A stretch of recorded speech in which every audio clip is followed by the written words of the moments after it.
8,500 feet above sea level, where the air feels sharp enough to cut you, and every breath reminds you that your body was never meant to live this high, two men stood on a mountain in Mexico in 1965 and discovered what brotherhood really costs.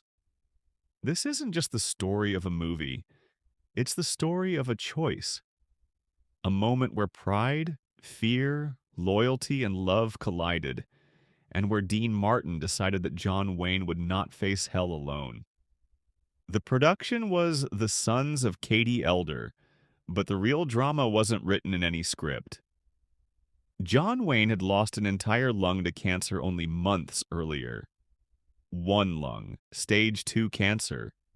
A man who should have been resting, recovering, maybe even quietly preparing for the end, instead boarded a plane to Durango, Mexico, a place with 25% less oxygen than sea level. Doctors warned him. Insurance companies panicked. The studio hesitated. Wayne didn't care. He had something to prove, not to critics, not to Hollywood, but to himself. He wanted the world to see that cancer hadn't beaten him, that the Duke was still standing, and standing beside him was DeanMartin, the man the public thought they understood but never really did. Vegas lights, cocktails, Rat Pack laughs, that was the mask. Behind it was a loyal friend, a devoted father, and a man who hated being away from his kids but said yes to this film for one reason only. John Wayne asked. From the moment Wayne stepped off the plane in Durango, the mountain began its slow assault. His chest tightened, his vision blurred. Walking 10 steps felt like running a mile. A local doctor told him plainly that at this altitude with one lung, he was gambling with his life. Wayne shrugged it off with a joke, but DeanMartin saw the truth in the tremor of Wayne's hands, the way he sat between takes, head down, fighting for air. That first night, Martin confronted him, not as a co-star, but as a brother. "How bad is it?" Wayne didn't lie. "It's bad. Real bad." And in that moment, Martin made a promise that would define everything that followed. "You don't go anywhere on this mountain without me. Deal." As filming began, the mountain showed no mercy. Simple walking scenes stretched into hours because Wayne couldn't breathe. The cold turned lips blue. The altitude made every movement feel heavier than the last. Crew members whispered. Executives called. Insurance threatened to shut the whole thing down.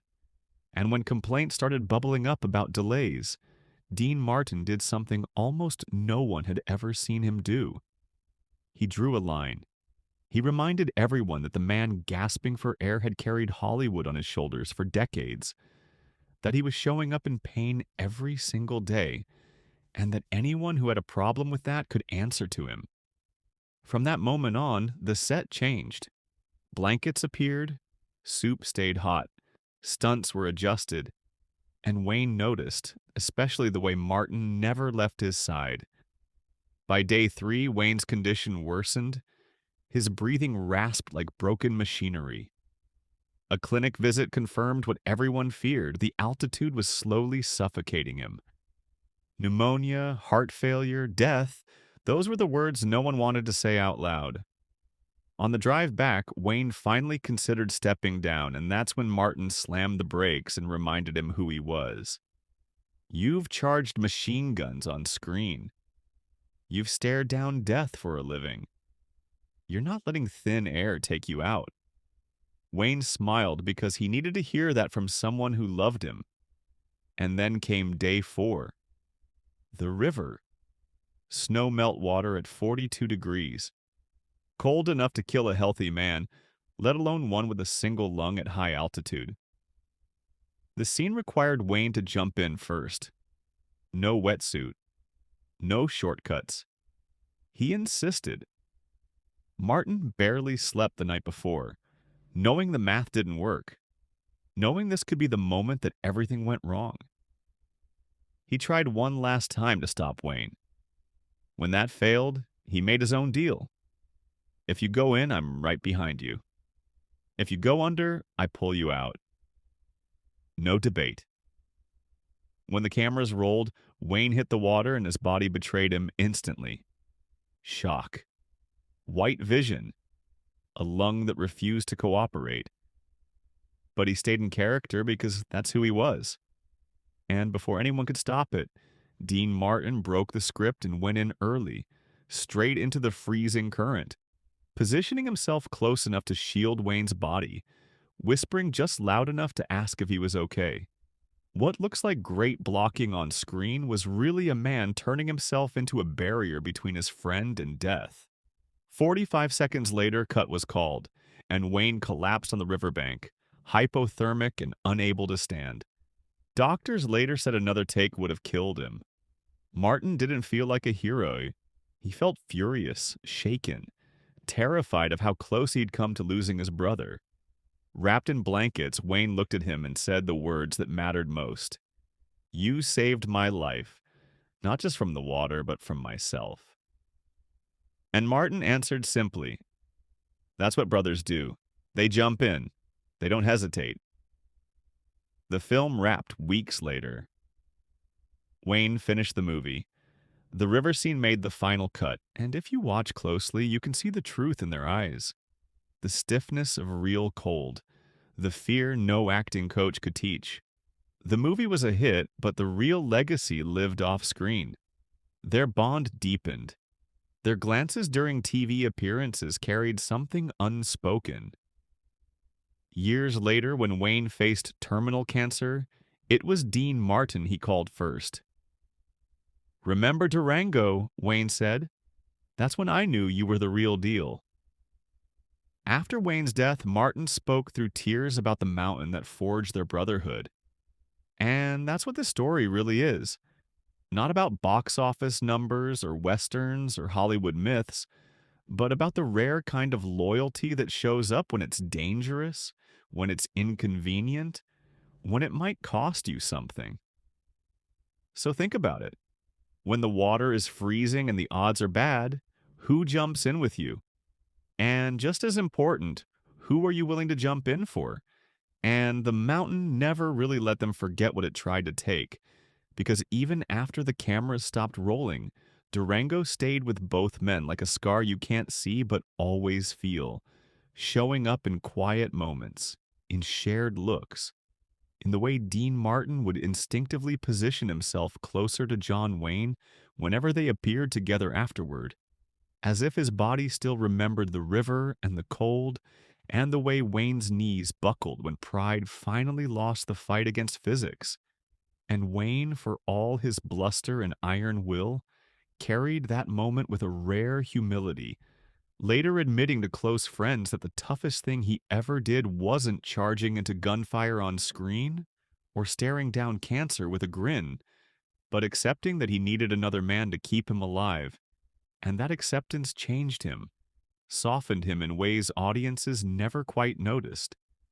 But those closest to him felt deeply because after Durango he listened more, leaned more, trusted more, especially Dino, who had proven without speeches or grand gestures that loyalty wasn't something you talked about.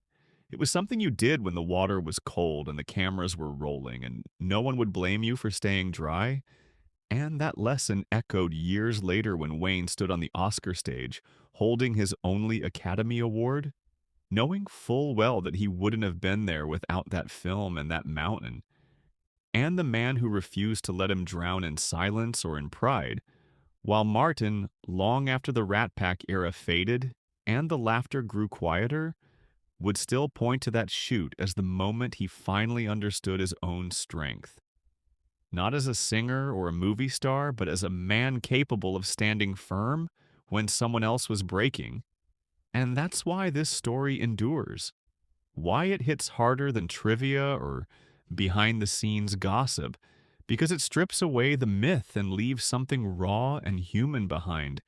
Two aging legends facing their limits together, and discovering that brotherhood isn't about matching strength for strength, but about covering the weakness the other man can't afford to show. And that's the part of the Sons of Katie Elder you won't find in any script or press release.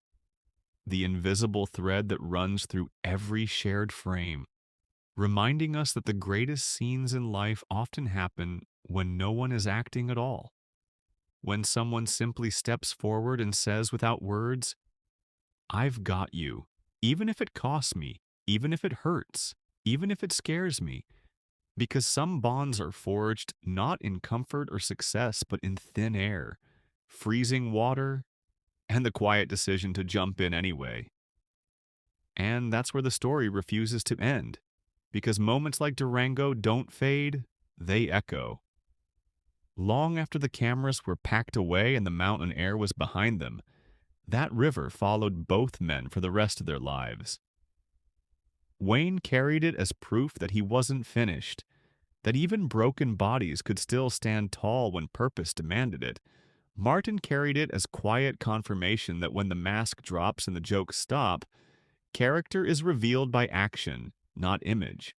On sets afterward, crew members noticed how Wayne listened more, how Martin watched more closely. Each man changed in ways only shared danger can create. They never spoke publicly about the fear, the hypothermia, the near miss with death, because some bonds don't need explanation. They simply exist. And maybe that's the real lesson of Durango. Brotherhood isn't loud. It doesn't announce itself. It shows up silently, steps into the cold without applause, and stays until the danger passes, no matter the cost.